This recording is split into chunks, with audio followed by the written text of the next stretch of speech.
Okay, guys, I couldn't wait. I couldn't wait to go back to the old computer shack to show you this. This is freaking amazing. Vermont Gearhead on the Tandy Discord. Um, Steve, right? Yes, I'm an asshole and I can only remember people's internet handles, not their actual names. But he sold me this thing for what I think is a fairly reasonable price, and it's it's it's fucking amazing. All right, so this is a Panoramic-Brand Panadaptor. Now, you know, on these modern radios with their waterfall displays and band spread thing, their panoramic display. Well, this is the original, right?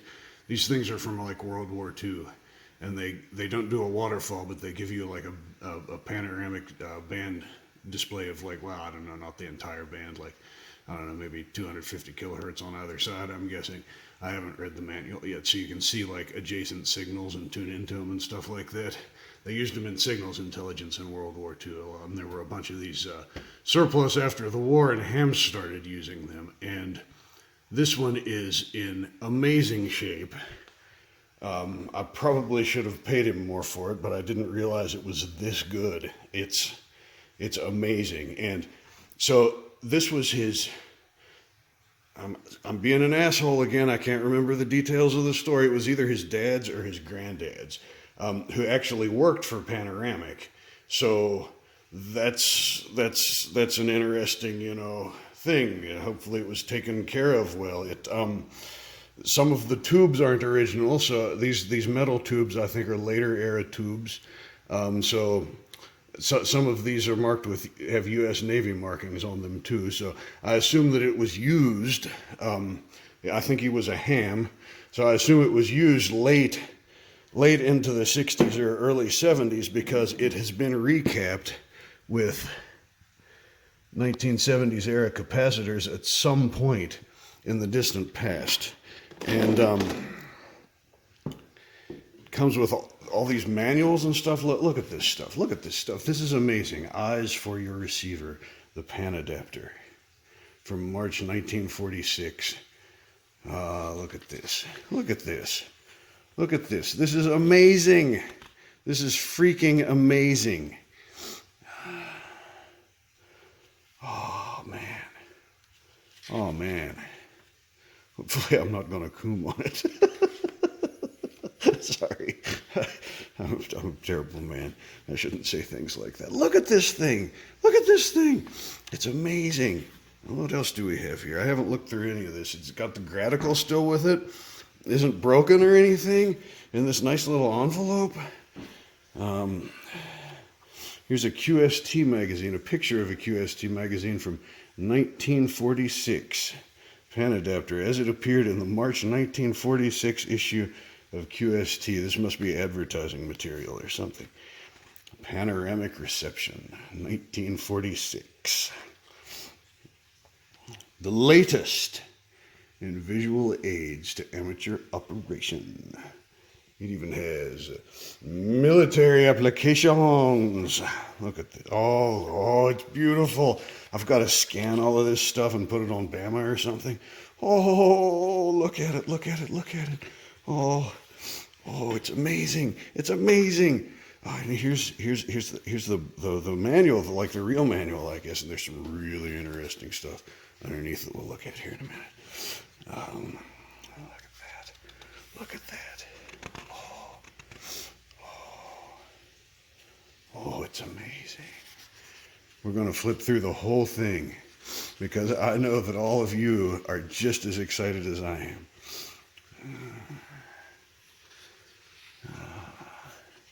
Look at it. It's amazing. It's amazing. Now, I imagine that this thing only works with a 455 kilohertz intermediate frequency in a super heterodyne receiver, would be my guess. I haven't read the manual or anything yet.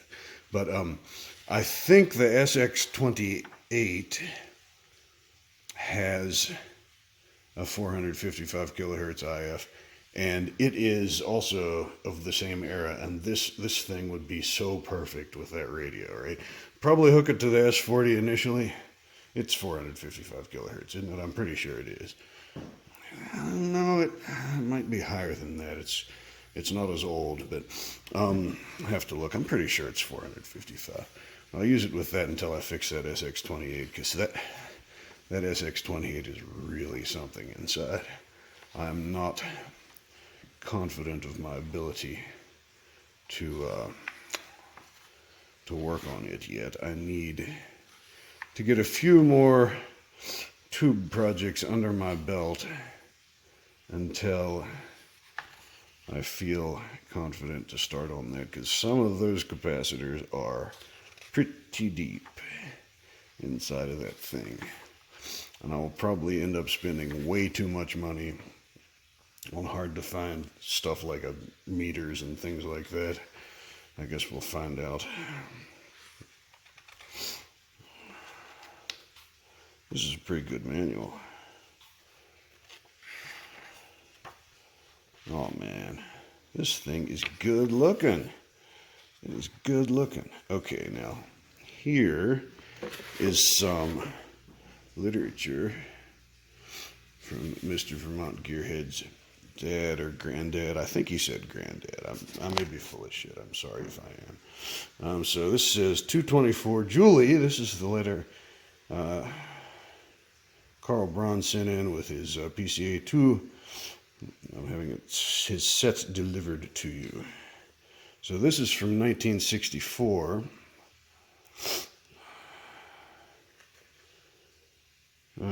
So this guy was trying to repair a Panadaptor in 1964. So maybe this was sent in for repair, and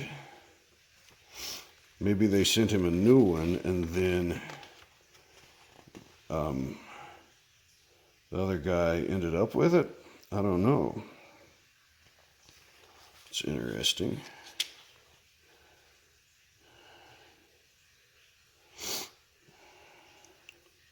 He was running it with a Collins receiver.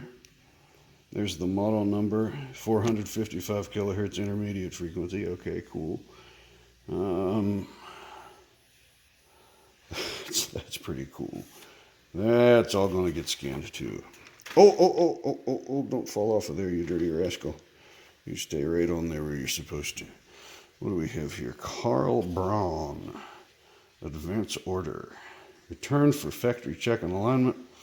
List of troubles forwarded to Department 377 with the unit. Not in warranty. Do not proceed with work until customer authorizes repair. Well, I guess the repair was never authorized.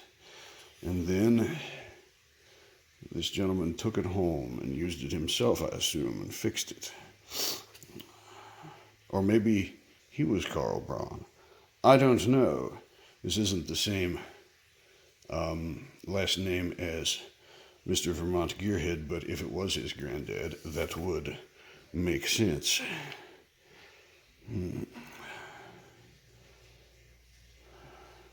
Amended to cancel order, deliver it to Department 368. Okay, so yeah, it was sent in for repair, and then he took it home and used it in his ham station. That's pretty cool. And then, and now here it is, and it's going to be a project. This might actually wait until after the SX28. Let's look at the bottom again very carefully. Now, that is some dense ass point-to-point wiring.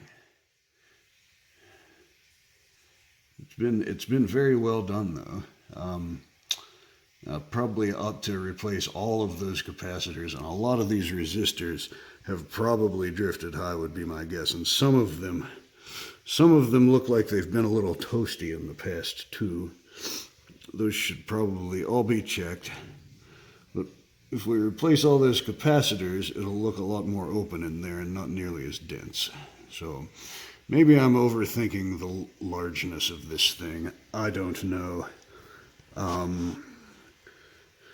But I really need to finish a couple other projects before getting into this, I think. But it is pretty amazing.